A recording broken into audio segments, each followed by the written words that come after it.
유독 맵고 짠 음식을 좋아하는 한국인이 잘 걸리는 암이 있다. 바로 위암. 실제로 우리나라는 위암 발병률 세계 1위라는 불명예를 안고 있다. 톡톡 건강 토크. 오늘은 한국인의 건강을 위협하는 대표 암, 위암에 대해 알아본다. 한국인이 좋아하는 음식을 보면은 자극적인 음식들이 참 많습니다. 맵거나 짠 음식이 입맛을 돌게는 하지만은 암을 키울 수 있다고 하는데요. 바로 위암입니다. 네, 톡톡 건강 토크 오늘은 위암의 최신 치료 방법에 대해서 자세히 알아볼까 하는데요. 네. 오늘 도움 말씀 주실 분 나와 계십니다. 네. 대구 가톨릭대학교 병원 위장관외과 김인환 교수를 모셨습니다. 네. 안녕하십니까? 안녕하십니까? 그럼 먼저 3분 브리핑을 통해서 위암이란 정확히 어떤 질환을 말하는지부터 설명을 듣도록 하겠습니다. 네. 교수님 부탁드립니다. 네. 위는 우리 몸에서 음식을 저장하고 소화를 하는 주머니 형태의 장기라고 볼 수 있는데요. 상부로는 식도와 연결되어 있고 아래쪽으로는 십이지장과 연결되어 있습니다. 위는 우리가 섭취한 음식물을 위에 일시적으로 이제 저장을 하면서 잘게 분해하고 조금씩 소량씩 십이지장으로 내려주는 역할을 하게 됩니다. 위벽은 우리 몸의 소화기관 중에 가장 두꺼운 벽인데 가장 안쪽 층인 점막부터 그다음 근육층, 바깥쪽 장막층 이렇게 나뉠 수 있습니다. 그중에 점막층은 위산이나 소화효소가 분비되는 실질적인 기능을 하는 부분이라고 볼 수 있는데요. 저희가 이제 위암이라고 했을 때 위선암인데요. 위선암은 이런 가장 안쪽적인 점막의 샘세포에서 기원하는 악성 종양이라고 할 수 있겠습니다. 이런 위암이 발생하는 원인은 한 가지로는 설명할 수 없고 여러 가지 요인이 복합적으로 작용하여 발생한다고 할 수 있겠습니다. 우선 모든 다른 암들과 마찬가지로 위암 역시 가족력이 중요한 요소가 되겠는데요.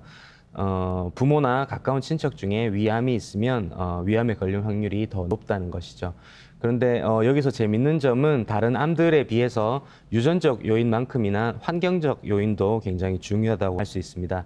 아무래도 우리가 입을 통해 먹은 음식이 바로 들어가는 곳이 위이다 보니까 비슷한 음식을 먹고 비슷한 식생활을 하는 사람들이 위암의 위험 요소를 비슷하게 가질 수 있다라는 얘기가 되겠죠.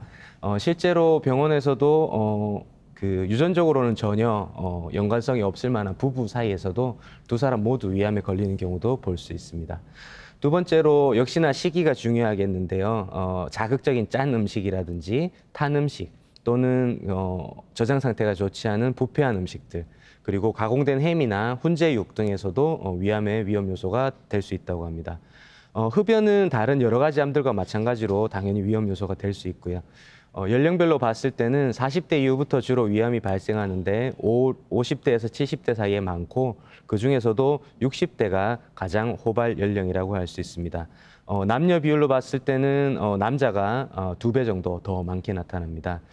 위암의 위험 요소의 주 요인이 이렇게 자극적인 음식, 짠 음식이다 보니까 비교적 좀 짜고 자극적인 음식을 먹는 우리나라라든지 동아시아 여러 국가들, 일부 남미 국가들에서 위암이 특별히 많이 발생하게 되는데 특히나 우리나라는 세계에서 가장 위암이 발생이 1위를 기록하고 있는 나라이고요. 우리나라에 발생하는 암 중에서도 위암이 가장 많습니다. 이렇게 위암 발생도 높고 여러 가지 위험 요인에 처해 있는 우리나라에서 위암에 대해서 잘 알고 이해하는 것은 위암의 예방과 조기 진단을 위해서 아주 중요한 일이라고 할 수 있겠습니다.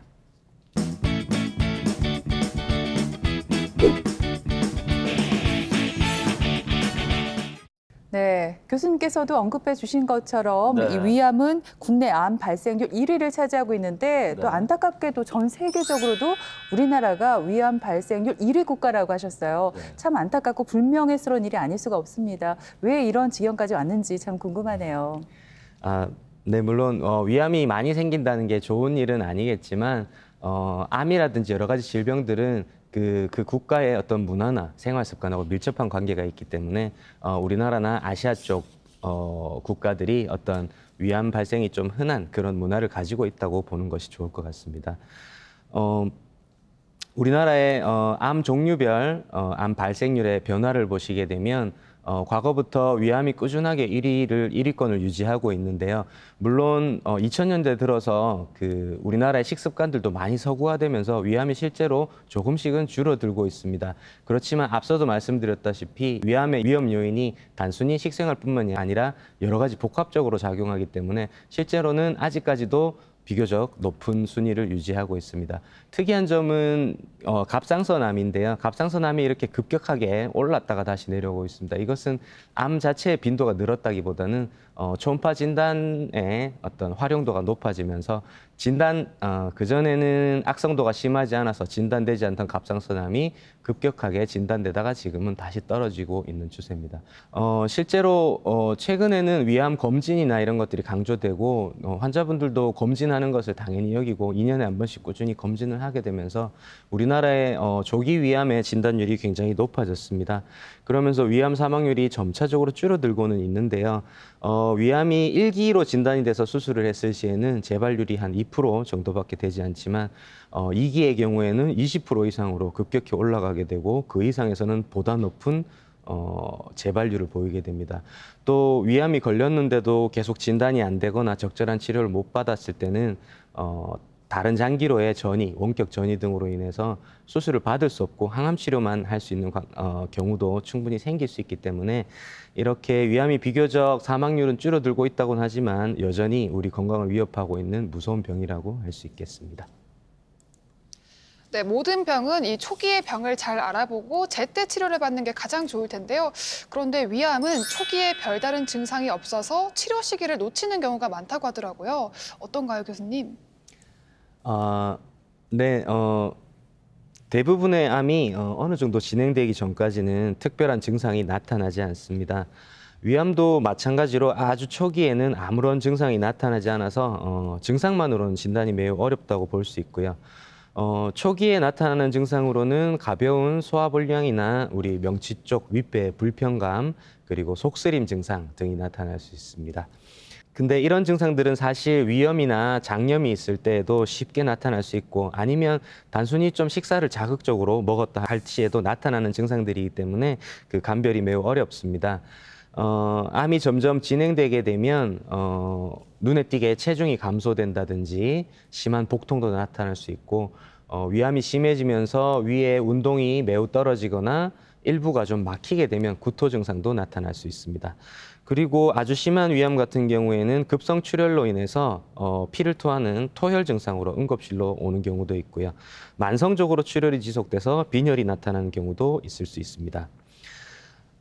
이렇게 위암이 진행되게 되면 증상이 나타날 만큼 진행된 후에는 수술을 받더라도 재발 등으로 인해서 사실 완치가 좀 많이 어려워지고 이미 전이가 된 상황에서 진단이 되는 경우도 있을 수 있습니다. 따라서 검진을 통해서 조기 진단을 하는 것이 매우 중요하다고 할 수 있겠습니다. 위암의 진단까지 말씀을 해주셨는데 저는 또 혼자 좀 초조한 생각이 들었어요. 왜냐하면 제가 평소에도 이 사소한 것을 정말 좀 마음에 잘 담아두는 스타일이거든요. 그러다 보니까 이제 스트레스도 많이 받고 이제 속이 쓰려서 제가 병원에 갔어요, 교수님. 그러니까 신경성 위염 진단을 받았는데 제가 또 듣기로는 신경성 위염이 또 오래되면 이게 또 위암이 될 수 있다고 얘기를 하더라고요. 그래서 혼자 또 스트레스 받고 있거든요. 네. 이게 사실인가요? 저희가 이제 주변에서 배가 아파서 병원에 갔더니 나 위염이래 이런 말들은 사실 자주 들을 수 있죠. 그런데 이제 위염이라는 진단은 실제로 내시경을 봐서 위에 위염이 있는 걸 확인하지 않고서도 임상 증상으로도 어느 정도는 위염인 것 같습니다라고 할 수 있는 병명이라는 점이 있고, 두 번째로는 위염이나 위궤양이 위암과는 어느 정도 기전이 다르기 때문에 사실 위염이 바로 위암이 될 수 있다라고 한마디로 말씀드리긴 좀 어렵습니다. 그렇지만 위염이 자주 반복되거나 만성적으로 꾸준하게 위염이 있는 분이라면 얘기가 좀 다를 수 있겠죠. 이런 경우에는 분명히 위암의 위험 인자가 될 수 있다고 말할 수 있겠습니다. 위암과 관련된 질병 또는 암으로 갈 수 있는 질병으로 전암병변 또는 전암질병이라는 말을 씁니다. 첫 번째로 우리가 많이 들어봤던 헬리코박터 균이 있겠는데요. 정식 명칭은 헬리코박터 파일로리 균이라고 합니다. 그래서 이런 실제로 위에는 아주 강한 위산이 있기 때문에 대부분의 세균이 살 수가 없는데요. 헬리코박터 파일로리균은 산성이 높은 환경에서 잘 살 수 있는 균이라서 우리 몸에서 특징적으로 위에만 기생하는 아주 못된 세균이라고 할 수 있습니다. 이런 헬리코박터 파일로리균은 우리 위에서 위염과 위궤양을 일으키고 위암의 발생률도 6배에서 20배까지도 높일 수 있다고 알려져 있습니다. 이런 헬리코박터 파일로리균은 약을 통해서 제균 치료를 할 수가 있기 때문에 어떤 위 증상이 있어서 위내시경을 하고 거기서 헬리코박터균이 진단된다면 제균 치료를 통해서 위암 예방에 큰 도움이 될 수 있겠습니다. 만성 위축성 위염은 위가 위염에 의해서 지속적인 자극을 받아서 위 점막 세포가 정상적인 구조가 깨진 상태라고 할 수 있겠습니다. 이런 만성 위축성 위염이 있는 경우에도 위암의 위험도가 6배가량 높인다고 알려져 있습니다. 그리고 심해지게 되면 장상피 화생이라고 해서 위벽이 계속 변화를 이루면서 위벽이 소장벽처럼 치환되는 것을 장상피 화생이라고 합니다. 이런 경우에는 위세포가 심하게 변형됐기 때문에 위암의 위험성이 10배에서 20배까지 높게 오른다고 알려져 있습니다. 그리고 위내시경을 해서 이런 위험한 병변들이 있으면 가장 의심되는 곳에 보통 조직 검사를 하게 되는데요. 이런 경우에 세포 이형성이라는 진단을 받을 수 있습니다. 아래쪽에 현미경 사진을 잠시 두긴 했습니다만 이렇게 세포 모양 자체가 세포 해계 모양이나 세포 구조가 많이 깨어지게 되면 세포 이형성이라는 진단을 받게 되고 저등급, 중등급, 고등급 등으로 나뉘게 됩니다. 고등급의 세포 이형성이 있는 경우는 위암의 발생 확률이 30%에서 80%까지 보고되기 때문에 필요에 따라서는 고등급 세포 이형성이 있는 경우에는 위암에 준해서 미리 수술을 시행받는 경우도 생길 수 있습니다. 그렇기 때문에 위험 증상이 잦은 분 같은 경우에는 내시경을 통해서 이런 위험한 병변들이 있는지 검사해 보는 것이 중요하고 필요시에는 적절한 치료를 받는 것이 위암 예방에 큰 도움이 될 수 있겠습니다. 또한 위궤양이나 12지전 궤양 등으로 이전에 위하부 절제술 수술을 받았던 분께서는 담즙이 위로 역류되는 역류성 위염이 잘 발생할 수 있기 때문에 이 경우에도 적절한 치료와 관리가 필요하다고 할 수 있겠습니다.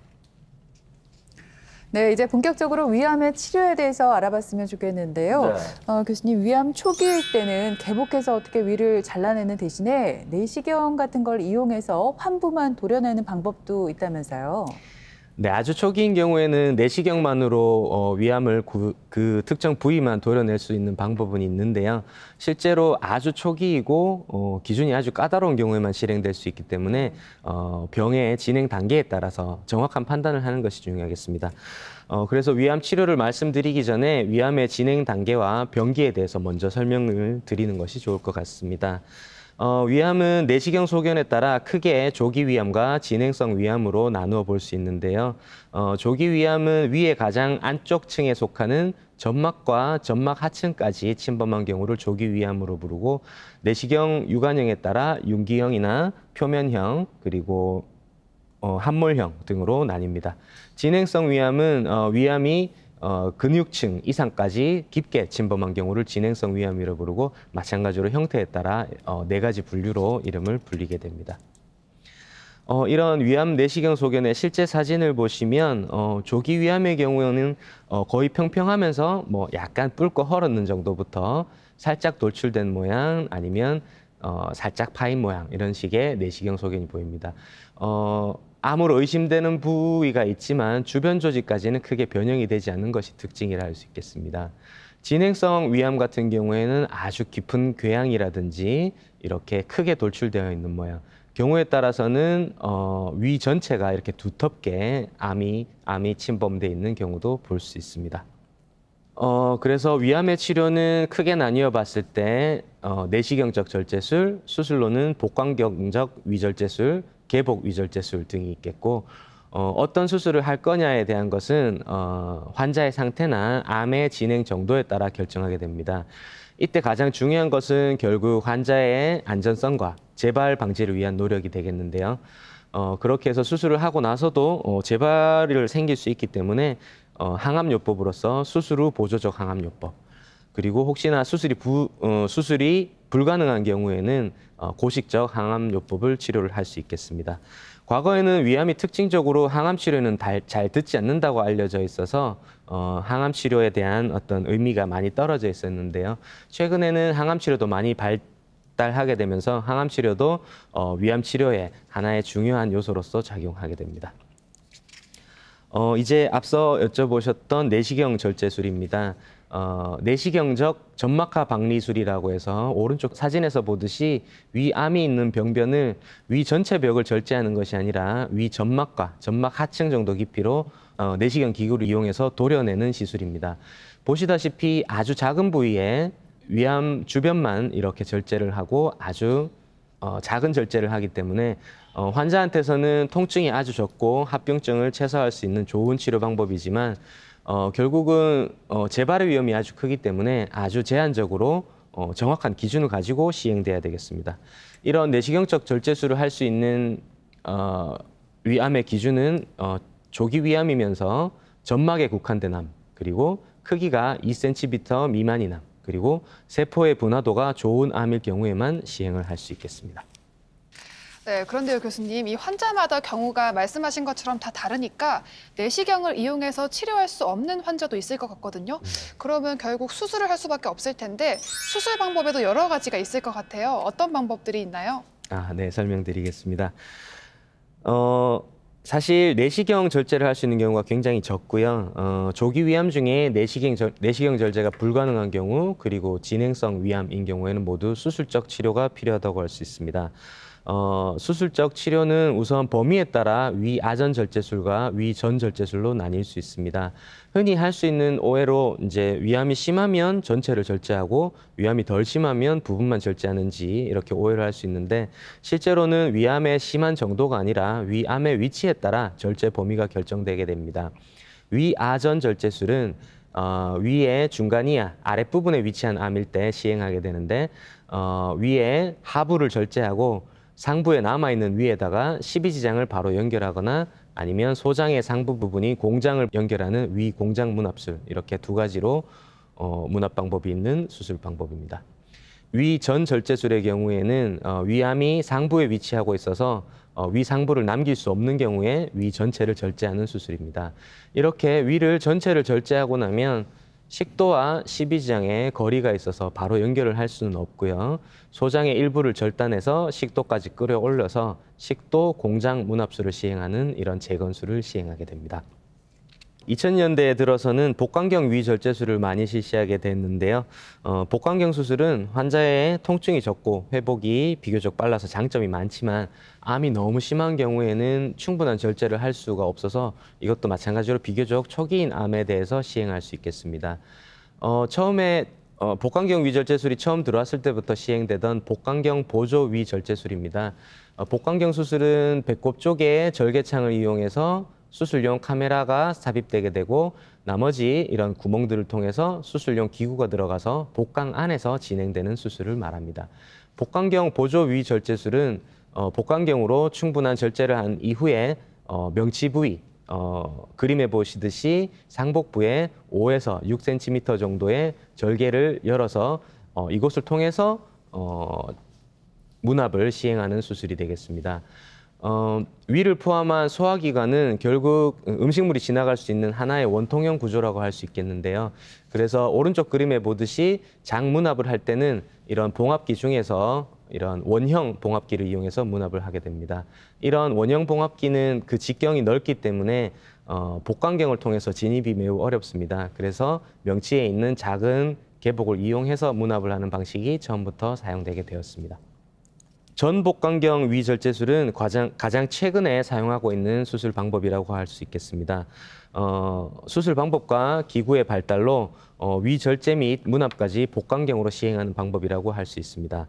앞서 보여드렸던 원형 봉합기와는 다르게 직경이 넓지 않은 선형으로 이루어진 봉합기를 이용해서 문합을 시행하게 됩니다. 따라서 상복부 개복을 시행하지 않아서 통증이 더 감소될 수 있다는 장점이 있습니다.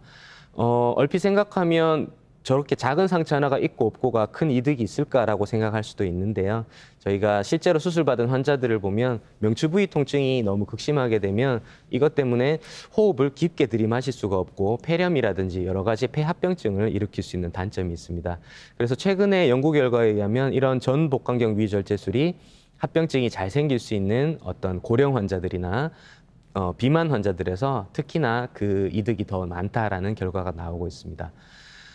그리고 이런 실질적인 합병증 외에도 최근에는 저희가 이제 미용이나 외모에도 많이 관심이 있기 때문에 이런 전복강경 위절제술을 하고 나면 복강경 상처는 흉터가 아주 크게 남지는 않기 때문에 수술 후 흉터를 최소화할 수 있는 미용 효과 또한 볼 수 있겠습니다.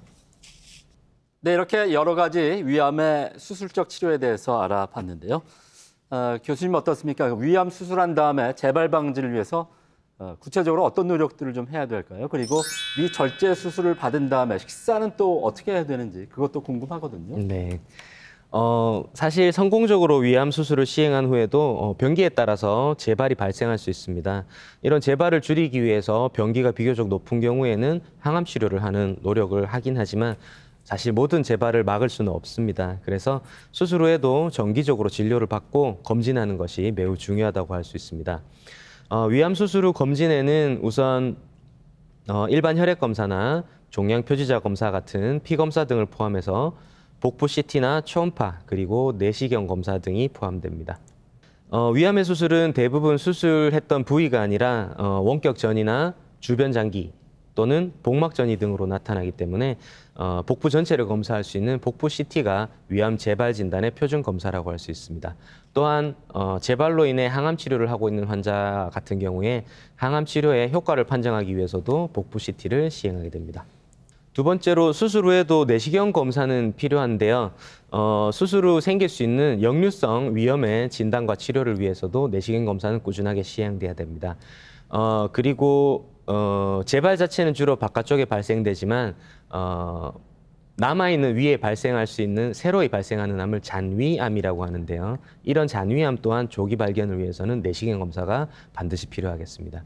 그리고 드물긴 하지만 재발이 앞서 말했듯이 원격 전이로 나타나는 것이 아니라 수술 부위에 국소적으로 나타나는 것도 있을 수 있기 때문에 이런 검사를 위해서 내시경 검사도 반드시 수술 후 검진에 포함돼야 하겠습니다. PET-CT 같은 경우에는 전신 스캔을 통해서 암이 활성화된 부위를 찾는 검사입니다. 그래서 CT라든지 다른 검사로 진단이 명확치 않을 때 이런 PET-CT를 시행할 수 있겠고 CT로는 발견이 잘 안 되는 뼈전이나 간전이, 폐전이 등을 발견하는 데 쓰일 수 있겠습니다. 네, 위절제를 시행한 후에는 위의 기능과 구조가 바뀌기 때문에 식생활에 대한 관리가 반드시 필요하게 됩니다. 위의 대표적인 기능으로서 음식물을 저장해 두면서 잘게 부수는 역할을 하게 되는데요. 실제로 위의 용적이 절반 이하로 줄어들거나 아니면 위가 없어지기 때문에 이런 기능 또한 크게 줄어들게 됩니다. 그렇기 때문에 실제로 평소에 먹던 양보다 거의 한 3분의 1 정도밖에 식사를 섭취할 수가 없게 됩니다. 그렇기 때문에 식사를 많이 씹어서 가능한 천천히 그리고 처음에는 소량씩 나누어 먹는 분폭 시기가 필요하게 되겠습니다. 그래서 처음에는 하루에 9끼 정도를 먹다가 그 다음은 6끼, 시간이 지나면서 정상적인 3끼 식사로 서서히 돌아갈 수 있습니다. 그 다음 이제 저희가 병원에서 받는 질문 중에 환자들이 위암 수술했는데 무슨 음식 조심해야 돼요? 이런 질문들을 많이 받거든요. 근데 사실 또 하나 듣는 불편으로는 최근에는 인터넷이라든지 또 주변에 이런 거 먹지 마라, 저런 거 먹지 마라 이런 정보들을 많이 접하다 보니까 선생님 사람들 먹지 말라는 거 다 안 먹으려니까 도저히 먹을 음식이 없어요. 이런 얘기들 듣게 됩니다. 그렇지만 실제로는 앞서 말했던 것처럼 천천히 잘게만 조리해서 먹는다면 단백질이나 지방, 탄수화물 등을 골고루 섭취해 주는 것이 더 중요합니다. 물론 당분이 아주 많은 음식을 급히 먹게 되면 소장으로 급속히 당분이 내려가면서 혈당 조절에 장애를 줄 수 있기 때문에 예를 들자면 아주 단맛이 많은 음료수 같은 것들은 조금 제한이 필요하겠습니다. 그렇지만 이런 소화 흡수 능력의 변화는 몇 달이 지나면서 서서히 정상화되기 때문에 식사를 두려워하지 말고 소량씩 시작해서 서서히 늘려가다 보면 이전처럼 정상적인 식생활을 다시 할 수 있게 되겠습니다. 네, 이렇게 위암은 우리나라에서 발생 빈도가 높은 암이면서도 초기 증상이 거의 없는 그런 암입니다. 특별한 증상이 없더라도 2년에 한 번씩은 꼭 위 내시경 검사를 꼭 받으시길 바랍니다. 네, 지금까지 이 시간 도움 말씀에 대구 가톨릭대학교 병원 위장관외과 김인환 교수께서 수고해 주셨습니다. 네. 오늘 고맙습니다. 고맙습니다. 김철원 씨, 이지연 씨 두 분도 수고했습니다. 네, 수고했습니다. TBC 클리닉 건강 365 오늘 준비한 내용은 여기까지입니다. 한 주간 건강하게 보내시고요. 네. 저희는 다음 시간에 다시 오겠습니다. 네, 고맙습니다. 고맙습니다.